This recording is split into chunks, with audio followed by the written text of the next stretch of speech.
Hey guys, welcome back once again to the Horror with your hostess with the mostest, Janabelle, as always. Welcome back. So I wanted to go ahead and do another review for you guys. I know I did a review, just did a review on Volumes of Blood.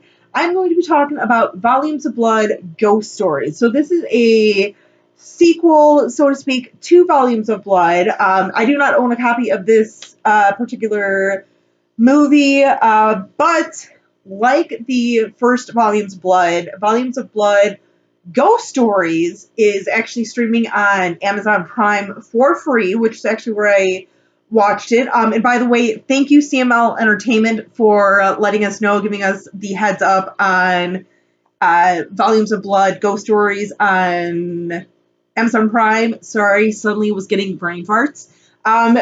But honestly, thank you though. I love you and your wife for always kind of giving little updates like that. So thank you. Um, so obviously, CML Entertainment, for those of you who follow him, I know he just did a review on this as well. It's probably gonna be a pretty similar review because I did watch his review. I wanted to know what he thought of it.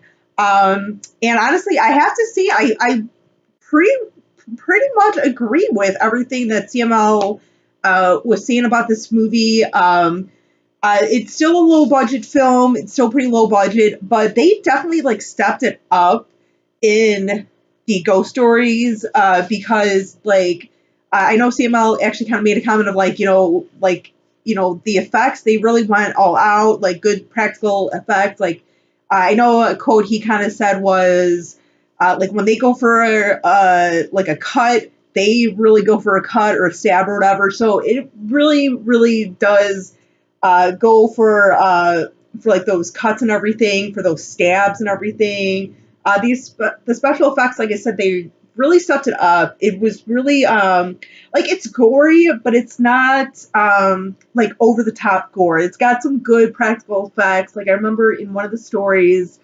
um, the girl she gets her face pretty much like pushed into the edge of the table, so like her mouth is on the edge of the table, and she gets kind of like her head gets pushed forward. I know that's something that we've seen in other movies, but the way that they did it really well. Like it was just, oh, like I watched and I was just like, oh, a couple like even like I think it was like beginning of the film actually they showed someone getting like stabbed or something or like sliced in the neck, and it was just like, oh, it's one of those like a lot of those kills in this movie or like special effects that I saw that I was just like, oh, it definitely satisfied like my practical effects in me because you guys know I'm not big into like CGI unless we really absolutely need to use it.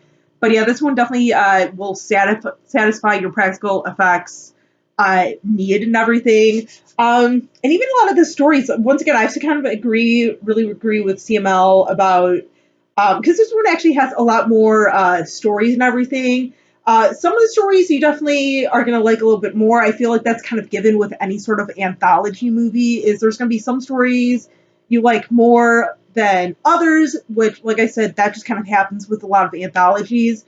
Like I said, this one has definitely a few more stories, which is nice. I like some of the wraparounds and stuff, like some of the connections and everything. Something that I liked with this one is majority of the stories kind of revolve around this house and like this young couple, they're going around looking at this house and everything, and it's kind of cool how they set this one up because like the first one, it's set in the library and everything, but with this one they almost take you from like room to room with most of the stories, and like they will show you like in the past of like what happened in that certain area of the house, which is really cool. But I have to say though, I don't know why, but I was watching this the other night or yesterday or whatever, and the guy who's like showing the young couple the house, for some reason, I don't even know why, but I kept thinking of the WWE superstar, The Big Show. I don't know if it's just because he had like the bald head and kind of had like the big full beard and everything. Like he just kind of kept reminding me of the Big Show, so it kind of took me out for a second because I was like, wait, is that the Big Show? So that for me kind of just kept taking me out of it. It didn't ruin it for me. It's just my little thing, but it was still enjoyable. I liked it. Great movie. Like I said, this is on Amazon Prime, streaming for free. If you are a Prime member, definitely would check this one out. I would say, I don't know if I really like this one more than the first one. Like, I'm still kind of processing it. I would have to say maybe I'll give this one like about a 7.5 out of 10. I think. But definitely, it's really enjoyable. Definitely check it out. So, but till next time, you guys, as always, by the way, CML, thank you once again for letting us know that this was on Amazon Prime. I appreciate it. Till next time, you guys, finally, um, till next time, long day, stay creepy, classy, and a little bit sassy.